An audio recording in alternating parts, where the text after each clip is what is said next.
Всем привет! Сегодня хочу показать вам еще одну интересную технику, а точнее сегодня мы будем делать мрамор из венецианской штукатурки. В процессе покажу и расскажу все тонкости проделанной работы. Я буду использовать акриловую венецианскую штукатурку. Именно с ней сегодня мы и будем экспериментировать. На предварительно загрунтованную поверхность кварцевым грунтом наносим первый слой. Мне необходимо создать подложку, на которую позже мы будем наносить рисунок. Подложка нужна для того, чтобы при шлифовке не просвечивало наше основание. Проходим по всей поверхности и даем материалу хорошенько высохнуть.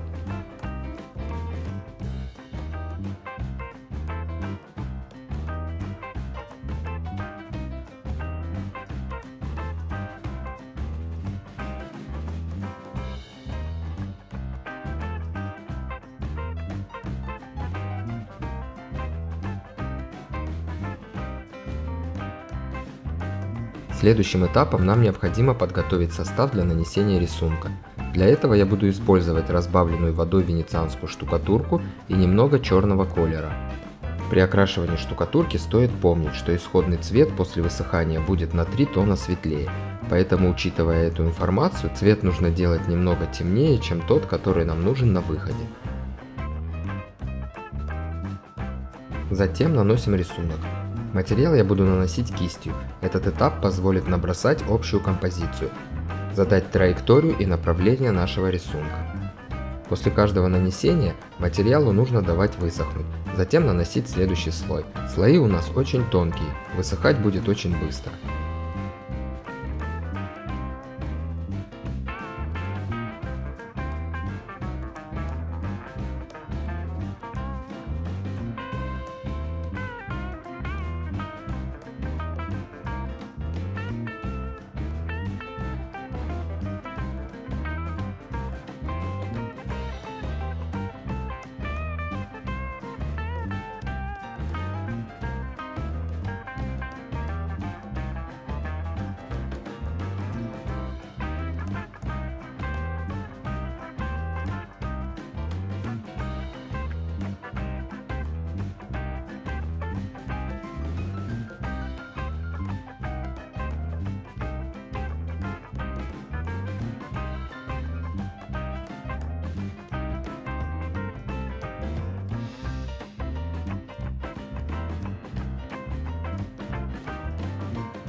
Наносим рисунок и запечатываем тонким слоем белой венецианской штукатуркой. Наносить венецианскую штукатурку я буду разбавленной водой до состояния краски. Накатываю валиком и сразу разглаживаем шпателем, для того чтобы материал лег тонким слоем, запечатал рисунок, но остался прозрачным.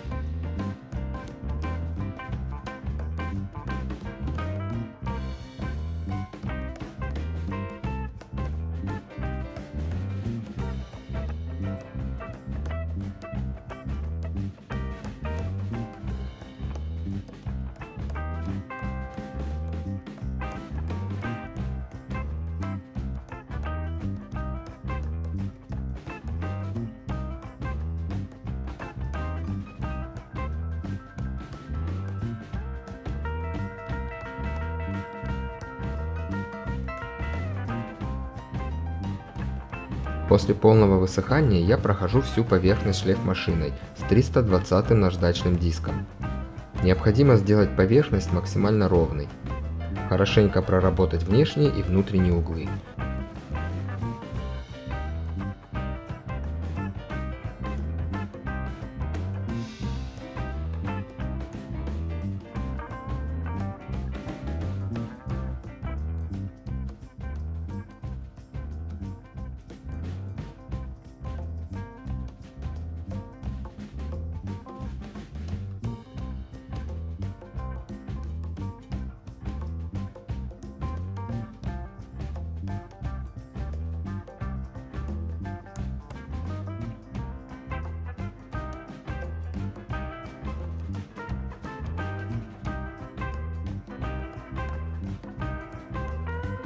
Теперь можем приступать к следующему этапу.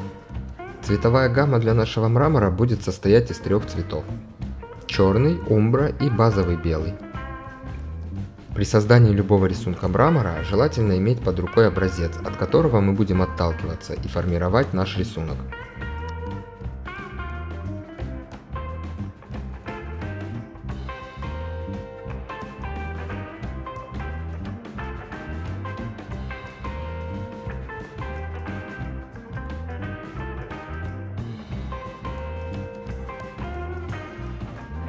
Следующим этапом наносим приготовленный состав кистью и растушевываем губкой. Цвета можно наносить как последовательно, так и сразу смешивать их на поверхности.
После высыхания белые участки нашего мрамора мне показались слишком однородными. Я решил сделать рисунок немного сложнее.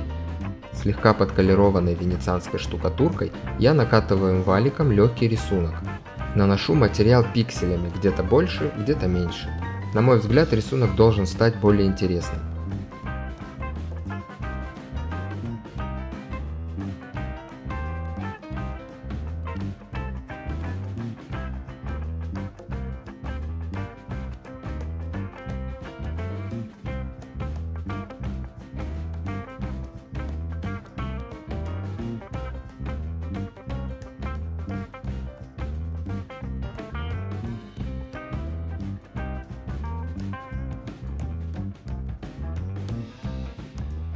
Затем повторяем процесс и снова наносим рисунок кистью, но уже немного по-другому. Стоит помнить, что при шлифовке все слои, которые мы закладывали ранее, проявятся и рисунок выйдет на поверхность.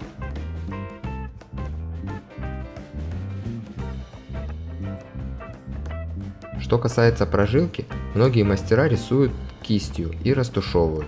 Если честно, мне не очень нравится результат, который получается. Мне больше нравится прожилка, которая делается при помощи аэрографа. Заправляем аэрограф в разбавленную венецианскую штукатурку, заколированную в нужный цвет, и точечно по рисунку добавляем прожилку. При рисовании прожилки с аэрографа можно регулировать прозрачность и толщину линий. Это несложно, но нужно немножко попрактиковаться. Если где-то получилось слишком много прожилок или некрасивый участок, влажной губкой можно удалить или растушевать полученный результат. Думаю, с этим этапом все понятно, приступаем к следующему. Запечатываем венецианскую штукатурку, даем высохнуть и приступаем к шлифовке, проявляя наш рисунок. При шлифовке я использую наждачный диск от 300 фракции до 600, выравнивая поверхность, и после 600 наждачной бумаги поверхность уже становится гладкой.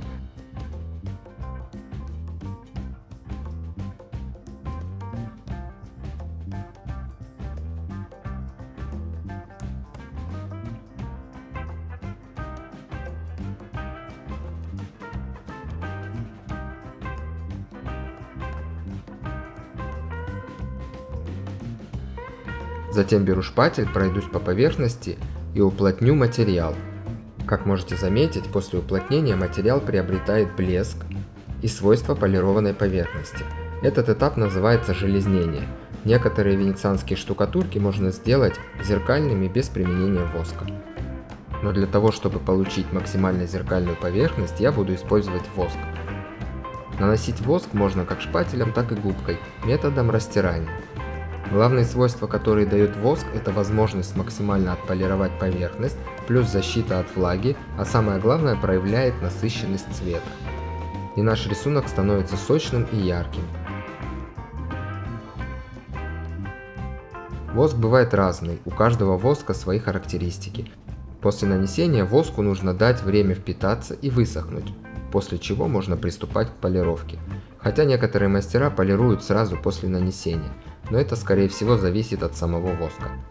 Полировать поверхность я буду полировальной машиной с меховым диском на низких оборотах, для того чтобы воск не горел и на поверхности не проявлялись матовые пятна.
Полирую всю поверхность и готово.